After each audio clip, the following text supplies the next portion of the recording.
il faut aussi examiner les autres éléments monopolistiques. Alors il y en a deux autres éléments monopolistiques. Il y a la puissance d'un groupe lui-même. On a vu par exemple que le groupe GBH, le groupe de Bernard Ayotte, souhaite acquérir l'affaire Vendémia Casino Fnac. Donc là-dedans, on a 800, je rappelle, 30 millions d'euros de chiffre d'affaires. Nous savons aujourd'hui que des grandes discussions se font avec l'autorité de la concurrence.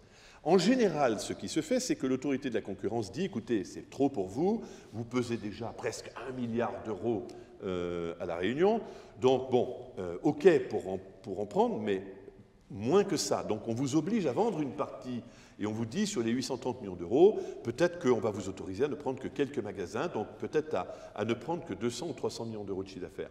Mais quand on prend ces 200 à 300 millions d'euros de chiffre d'affaires supplémentaires, on les rajoute à une situation qui est déjà une situation quasiment intenable. Et cette situation intenable qu'on va vivre bientôt à La Réunion, cette situation-là, on la vit déjà dans les Antilles avec le même groupe, Bernard Ayotte. Donc moi, je ne suis pas pressé de voir aujourd'hui les Réunionnais en situation d'avoir une économie phagocytée par un seul groupe. Alors, je vais l'illustrer d'une autre façon. Aujourd'hui, à peu près 45% des voitures qui roulent à La Réunion sont vendues par le groupe Bernard Ayotte. 45% des voitures qui roulent à La Réunion sont vendues par un seul opérateur économique. Est-ce que vous pouvez penser une seule seconde qu'il n'y aurait pas en France métropolitaine une révolution si une seule entité industrielle était capable de vendre quasiment la moitié des voitures? Est-ce que vous imaginez un peu ce que serait aujourd'hui la position ultra dominante de cet opérateur? Bon, écoutez, franchement, c'est une situation des plus anormales.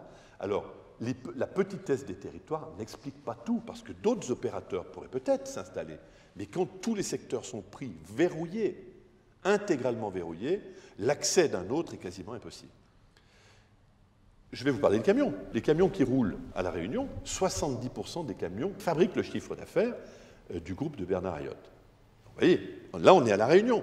Donc quand on nous explique aujourd'hui qu'il faudrait en plus, alors qu'ils sont déjà très puissants, à peu près à hauteur de 350 millions d'euros dans la grande distribution, quand on nous dit qu'il faudrait peut-être leur doubler leur impact, mais c'est insupportable. Je vais vous alerter également sur d'autres points. Qu'est-ce que c'est qu'un centre commercial? Qu'est-ce que c'est qu'un gros opérateur de la grande distribution? C'est d'abord quelqu'un qui s'est assuré de l'exclusivité des marques. Et lorsque vous allez dans un supermarché, il y a des choses qui sont vendues ici, qui sont des marques, et qui ne sont pas vendues là-bas. Et il y a un partage des marques. Or, les gens dans les territoires d'outre-mer, ce sont nos concitoyens. Nous avons une égalité absolue les uns avec les autres. Donc, ils ont le droit d'acheter tel ou tel produit. Leurs enfants sont sensibles, comme nos enfants métropolitains, aux publicités qu'on peut trouver ici ou là. Ils veulent avoir telle marque plutôt que telle autre. Et c'est le jeu de la concurrence. C'est pour ça qu'il y a des marques, pour qu'il y ait un jeu de concurrence. Mais quand vous avez un ou deux opérateurs qui phagocytent la totalité des marques, ça veut dire que si vous aviez un autre opérateur, vous auriez quasiment plus les marques disponibles. Donc ça, c'est un élément fondamental.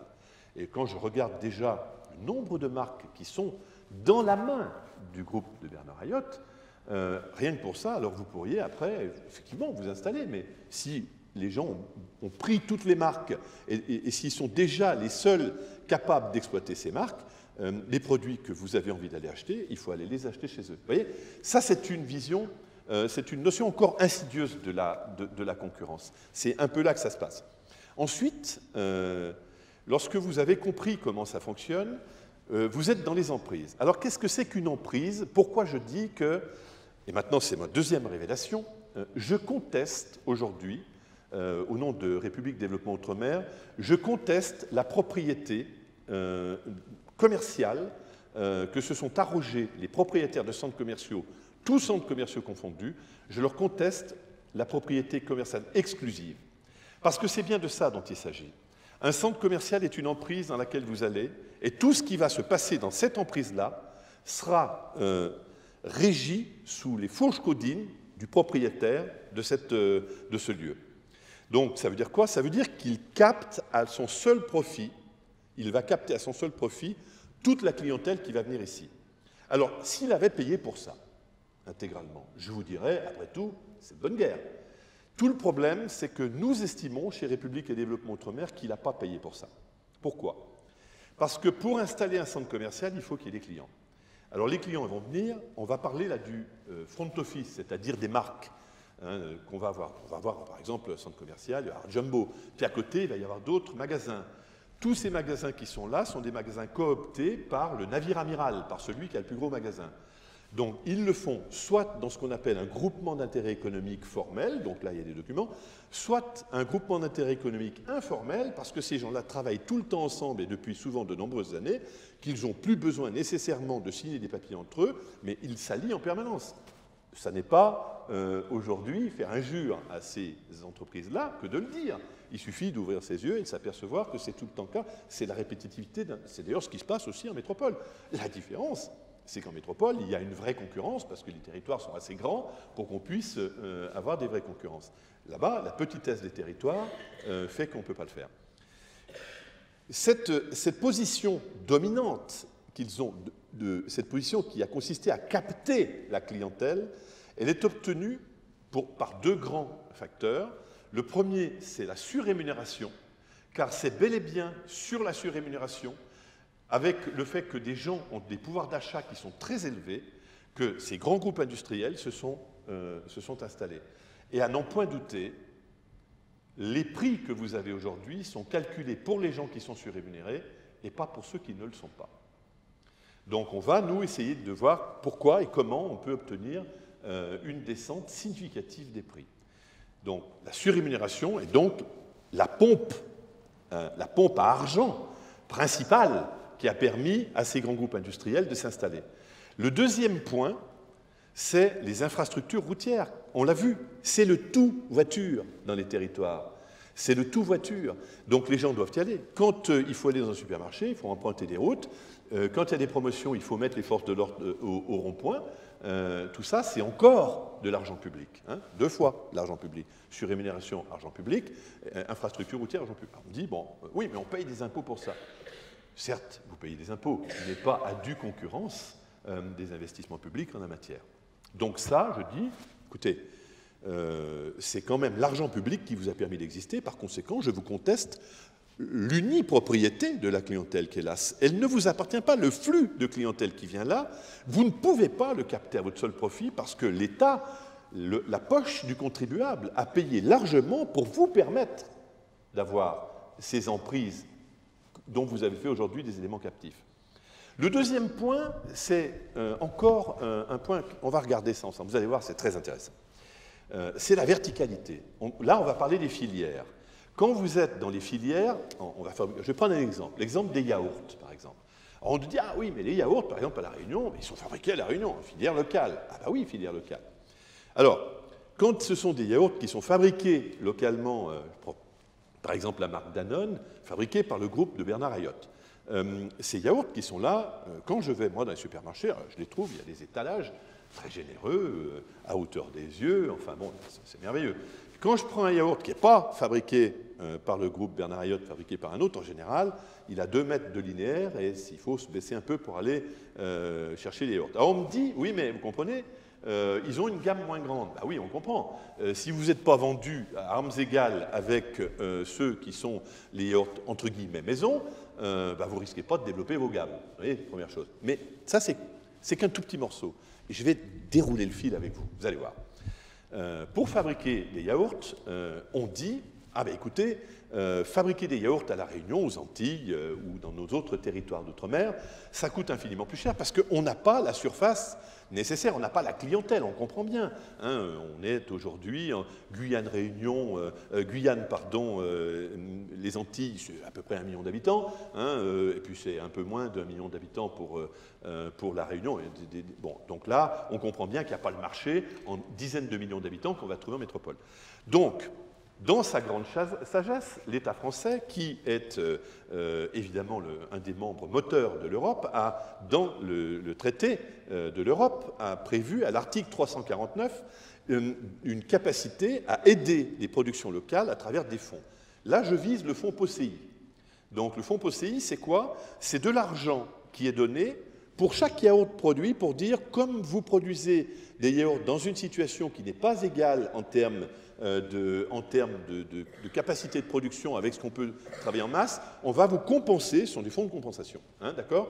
Donc là, fonds publics, encore une fois. Parce que soyons clairs, quand on parle de fonds européens, on est bien en train de parler de la poche du contribuable français qui fabrique de l'argent avec ses impôts, qui envoie ça à l'Europe et l'Europe le restitue. Donc c'est bien notre argent, d'accord? Donc là, ils ont à cet endroit des fonds publics. Ensuite, on va retrouver des fonds publics à plusieurs niveaux. On va avoir ce qu'on appelle les fonds structurels européens. De quoi s'agit-il? Les fonds structurels européens, on va parler des FEDER, des FEADER, enfin tous ces dispositifs-là. Ces dispositifs, ils permettent d'une part d'amener beaucoup d'argent pour construire des infrastructures et également pour investir dans du matériel. Donc là encore, on se retrouve avec de l'argent public. Parce qu'encore une fois, quand on actionne un FEDER ou qu'on actionne, d'une manière générale, des fonds structurels, c'est bien des subventions dont on est en train de parler. On n'est pas en train de parler de prêts, on est en train de parler d'argent que le contribuable va donner à ces entreprises-là pour qu'elles puissent avoir un investissement un peu réduit pour leur permettre de fabriquer. Argent public, d'accord? Bon, ensuite, c'est pas fini. Il y a un dispositif qui est un dispositif merveilleux en France, c'est la défiscalisation. La défiscalisation qui vous permet, dans certains cas, de toucher un chèque à une hauteur qui est une hauteur souvent significative et qui vous permet, encore une fois, de ne pas payer la totalité de la valeur des choses que vous achetez parce que l'argent public, encore une fois, est là. Donc vous êtes en train de vous rendre compte que finalement, ceux qui détiennent, tout à l'heure, je l'ai dit, la commercialité des lieux, sont souvent ceux qui détiennent, pas toujours, mais souvent ceux qui détiennent les filières verticales. Et là, regardez tout l'argent public qui est donné. Vous voyez? Donc, si on veut s'intéresser à la cherté de la vie et si on veut faire diminuer les prix, la seule solution, c'est d'aller chercher toutes les couches et d'aller voir de partout, à tous les niveaux, combien chacun gagne. Parce qu'à la fin, dans certains cas, ça retombe dans le même porte-monnaie. Il y a une organisation merveilleuse qui s'appelle Eurodom. Eurodom est un outil au service largement du groupe de Bernard Ayotte, mais d'autres, hein, il n'est pas qu'au service de Bernard Ayotte. Ce sont des gens dont le métier, c'est des lobbyistes. Alors eux, ils passent leur temps, ils dorment sur le paillasson des députés bruxellois. C'est leur métier, c'est très louable, hein, d'accord? Bon. Pourquoi? Ben pour essayer de voir ce qu'ils peuvent gagner, de quelle façon ils peuvent encore obtenir ici ou là des fonds européens. Parce qu'à chaque fois qu'il y a des fonds européens, comme ce sont des entreprises extrêmement compétentes, moi quand je vous parle des gens comme groupe Bernard Ayotte, très compétents, les gens à la tête de cette entreprise-là, ils sont ultra compétents, ils le sont en croissance permanente, ils font des milliards d'euros annuels de chiffre d'affaires, des milliards d'euros annuels de chiffre d'affaires, et ils dégagent des bénéfices qui sont des bénéfices, ma foi, extrêmement confortables. Donc, ils sont très organisés pour ça. Tout le problème, y a-t-il quelque chose d'illégal dans tout ce que je viens de vous décrire? La réponse est non. Il n'y a aucune égalité. Est-ce que c'est moral? La question peut être posée. Est-ce que ça convient à nos concitoyens de territoire d'outre-mer? Là, la réponse est clairement non. Donc, nous avons examiné, chez Eredom, tout ce dispositif, en fait. Et on s'est dit, mais raisonnablement, qu'est-ce qu'on peut faire? Et je peux vous dire aujourd'hui que nous sommes en mesure, clairement, s'il y a la volonté politique pour cela, nous sommes en mesure de faire baisser les prix de 20% dans les territoires d'outre-mer. C'est possible.